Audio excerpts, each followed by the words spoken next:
¿Para qué sirve la economía? La economía es una ciencia que nos permite contestar preguntas fundamentales para la sociedad.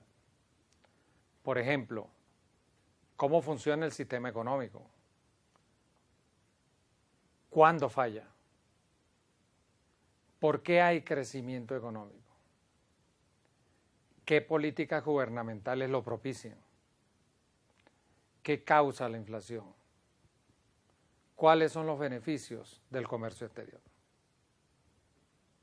Economía y escasez son dos conceptos que van juntos. Si no existiese escasez, no existiría la economía. Si pensamos en una sociedad donde los recursos no fuesen escasos, esa sociedad podría decidir producir carreteras, hospitales, aeropuertos, repartirle dinero a la sociedad.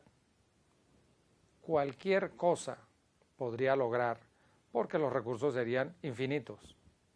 Pero esto no es así en la vida real. En la sociedad los recursos son escasos.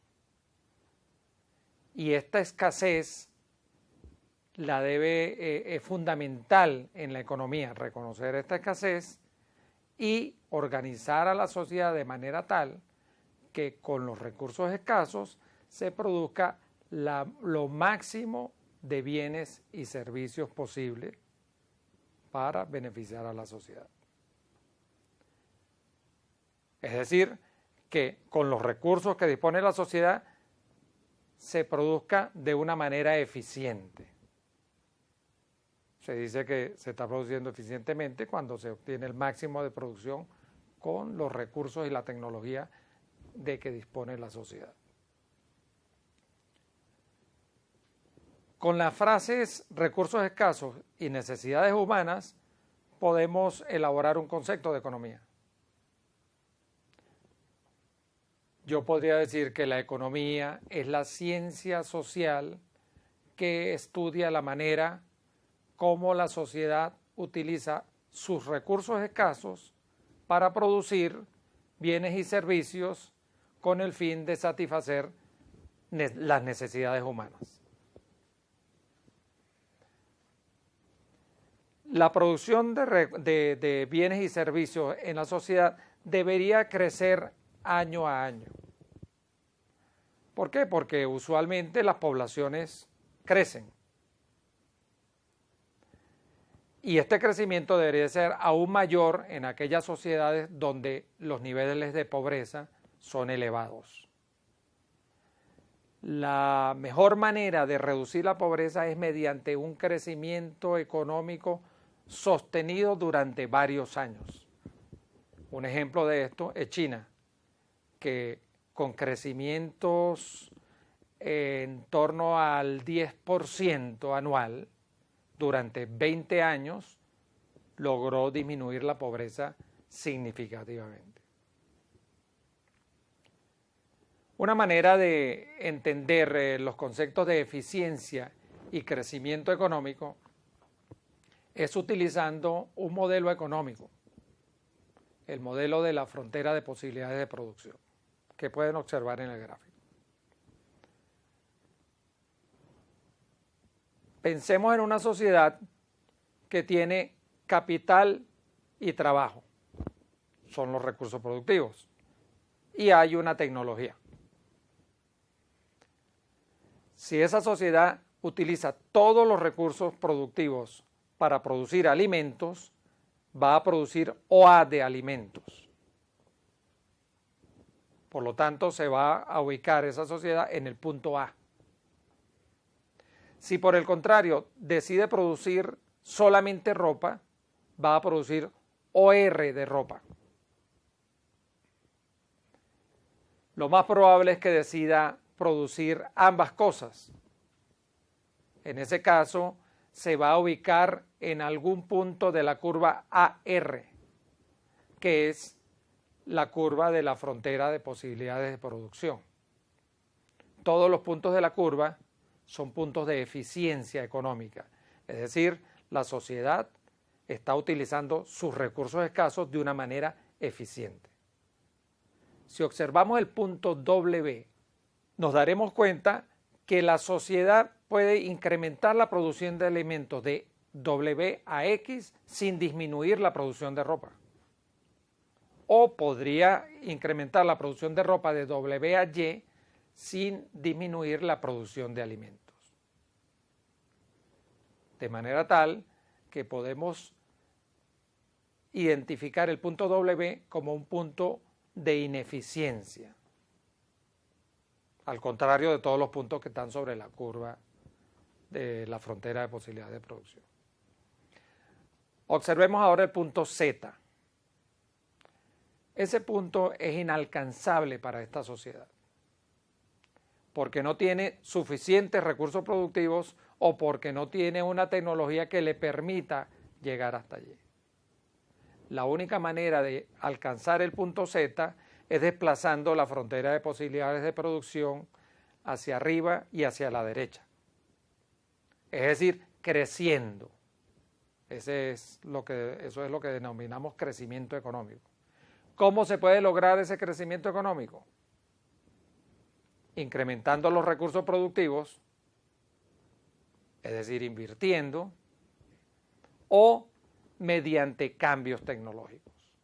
En el largo plazo, el crecimiento económico va determinado fundamentalmente por los cambios tecnológicos.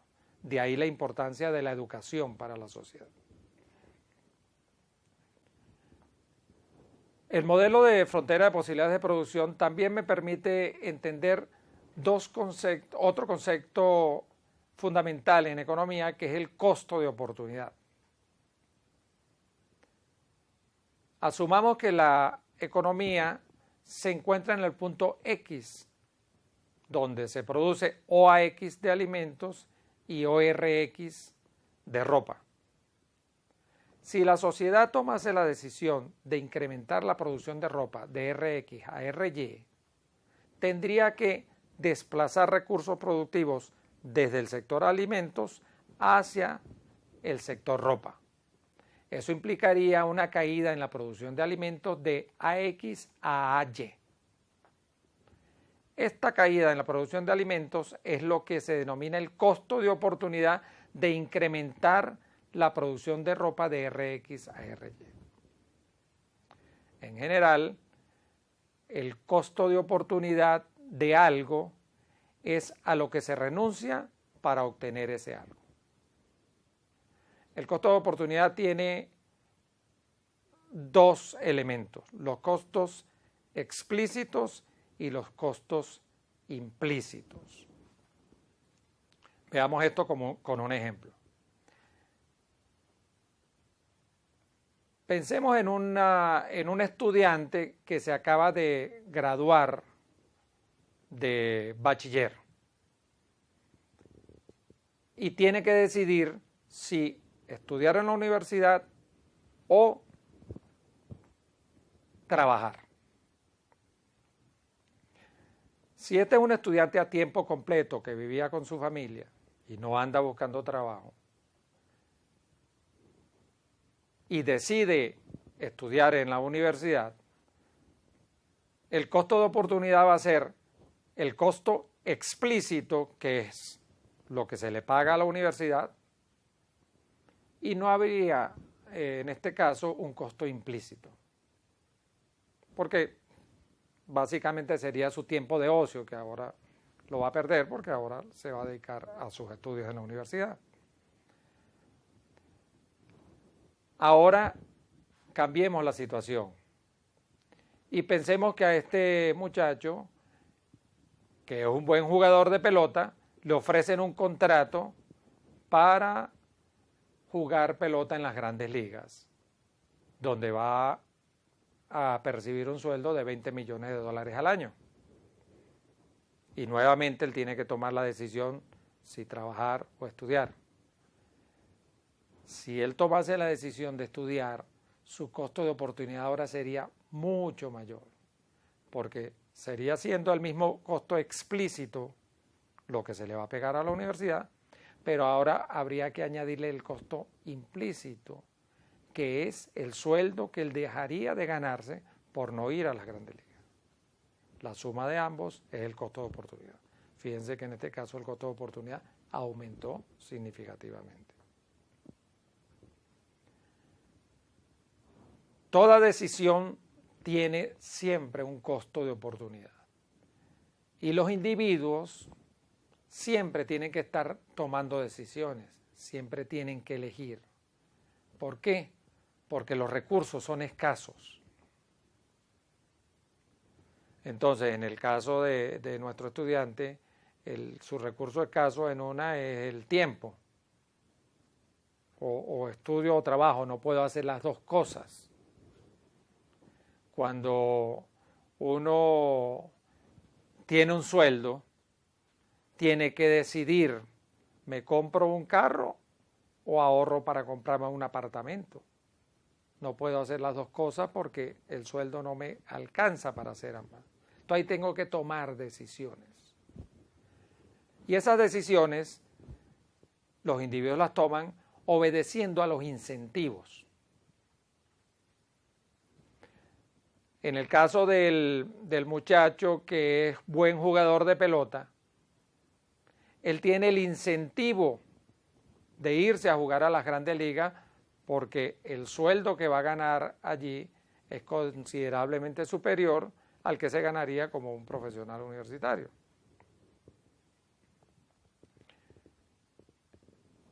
Cuando uno va a decidir entre si comprar un carro o ahorrar para comprar un apartamento, pues entonces, si consigue una oferta de un carro nuevo muy económico, ahí tiene un incentivo para sacar el dinero del banco y comprar el vehículo. Y en el caso de que compre el vehículo la persona, si tiene que decidir cómo desplazarse al lugar del trabajo, en el caso de que estacionar el vehículo cerca del lugar de trabajo sea muy costoso, él va a tener un incentivo para dejar el vehículo en su casa y utilizar el transporte público. Entonces siempre los incentivos van a determinar las decisiones y por lo tanto la conducta de los individuos en la sociedad. Así como los individuos tienen que tomar decisiones, las sociedades también. Las sociedades tienen que elegir o decidir qué se produce, cómo se produce y para quién se produce. En las sociedades donde hay economías de mercado, estas decisiones se toman basadas en las decisiones individuales. Por ejemplo, ¿qué se produce? Eso lo deciden individualmente cada una de las empresas que hay en la sociedad. ¿Qué van a producir? Aquellos bienes y servicios que les reportan las mayores ganancias. ¿Cómo lo van a producir? También lo deciden estos empresarios. Y van a buscar la técnica de producción menos costosa, porque así aumentan su beneficio. Entonces, una decisión egoísta, aumentar el beneficio, va a tener un beneficio sobre la sociedad, porque van a producir de una manera eficiente. ¿Y para quién se produce? Lo deciden los individuos a través de sus gustos. Por ejemplo, si los individuos prefieren el iPhone sobre el BlackBerry, la demanda de iPhones va a ser mayor y la sociedad va a terminar produciendo más iPhones que BlackBerrys. Hay economías autoritarias donde los medios de producción los posee el Estado. En este caso, es el gobierno el que decide qué se produce, cómo se produce y para quién se produce. Hoy en día, la mayoría de las sociedades tienen economías mixtas, donde la mayor parte de las decisiones económicas la toman los individuos, es decir, son economías de mercado fundamentalmente, pero el Estado tiene una intervención activa en la economía. En estas economías mixtas hay dos fuerzas fundamentales que la rigen. Una, los gustos del consumidor. Los gustos del consumidor van a decidir en qué lugar de la frontera de posibilidades de producción se ubica la sociedad. Es decir, si se produce más alimentos o si se produce más ropa. La tecnología va a decidir en la posición de la frontera de posibilidades de producción y va a acotar las decisiones de los individuos y por lo tanto de la sociedad, porque si los individuos prefieren viajar a París en lugar de Río de Janeiro, pues se van a vender más boletos para viajar a París.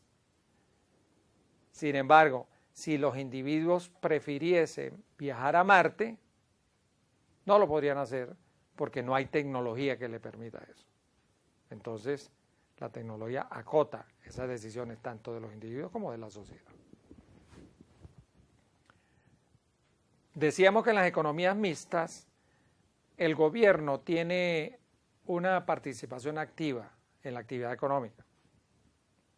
Hay tres funciones económicas del gobierno. La primera, aumentar la eficiencia, interviniendo cuando hay fallas de mercado.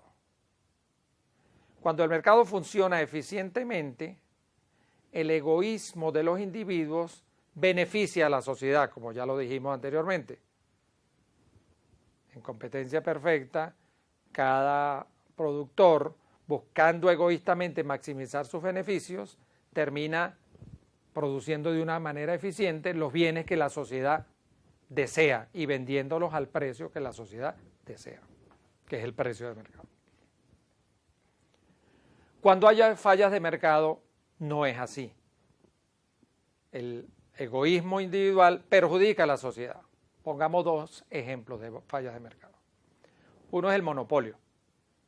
Hay monopolio cuando hay un solo productor.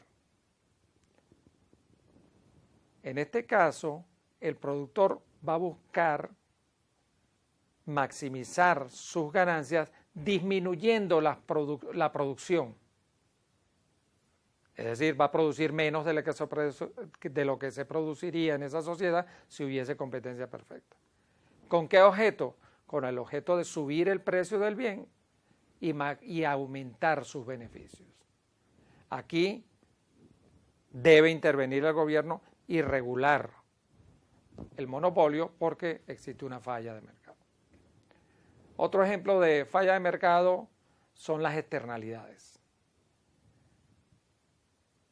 Hay externalidades cuando en el proceso de producción o consumo de un bien o servicio se generan efectos sobre terceros que no están involucrados en ese proceso. Veamos un ejemplo de externalidad negativa. Una empresa monta su planta a la orilla de un lago. En el proceso de producción se generan aguas contaminantes que vierte en el lago. Mueren los peces, se perjudican los pescadores, que no estaban involucrados en ese proceso de producción. Aquí el egoísmo del fabricante está perjudicando a la sociedad. En este caso, debe intervenir el gobierno. Por ejemplo, se le podría obligar a esa empresa a montar una planta de tratamiento de aguas hervidas para que no contamine el lago. En ese caso no se verían perjudicados los pescadores, Aumentarían los costos de producción, aumentaría el precio y se produciría menos de ese bien. Ahí es cuando se habla de que la externalidad fue internalizada. La otra función económica del gobierno en una economía mixta es el fomento de la equidad. Esto lo hace el gobierno quitándole a los que más tienen para darle a los que menos tienen. Y eso se hace de una manera institucional, fundamentalmente a través de los impuestos. Pagan impuestos los que más ganan. El Estado con esos recursos puede darle subsidios directos a las clases más pobres, darle donaciones de alimentos, proveer salud, educación gratuita. Todo esto en aras de la equidad, de mayor equidad en la sociedad. Por último, está la otra función económica, que es la estabilización de la economía. Una economía es estable cuando registra crecimiento económico con bajo nivel de precios. Los gobiernos tienen instrumentos de política monetaria y política fiscal que les permiten lograr la estabilidad de la economía.